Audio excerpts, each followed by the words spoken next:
ल हामी चाहिँ अहिले यो दाउनेको जाममा छौँ।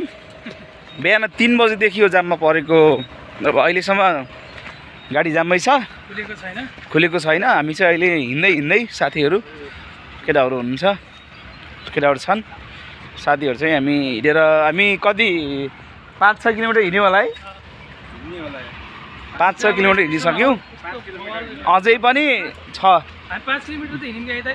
हिँड्यौँ 5 किलोमिटर हिँडेर हाम्रो दाइहरू हुन्छ भने बब्बाल। हिजो राति 3 बजे परेको जाम हो गाइस। 3 बजेदेखि जाम परेको अहिलेसम्म। अहिले कति बज्यो? 9 बज्न आँट्यो। बिहान 9 बज्न आँट्यो। जाम खुल्ने कुनै छाटकाट छैन, बाटो यस्तो छ।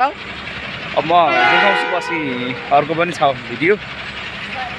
अब त्यही हो, जोस् मजा आइरहेछ। किन भन्दाखेरि यदि पानी परे हुन्थेन, हिलो धुलो हुन्थ्यो भने चाहिँ मजा आउँथेन। पानी परेको छ, शीतल छ, गर्मी छैन। अनि त्यसपछि त्यसले गर्दाखेरि वाह वाह वाह क्या हेर्नु न।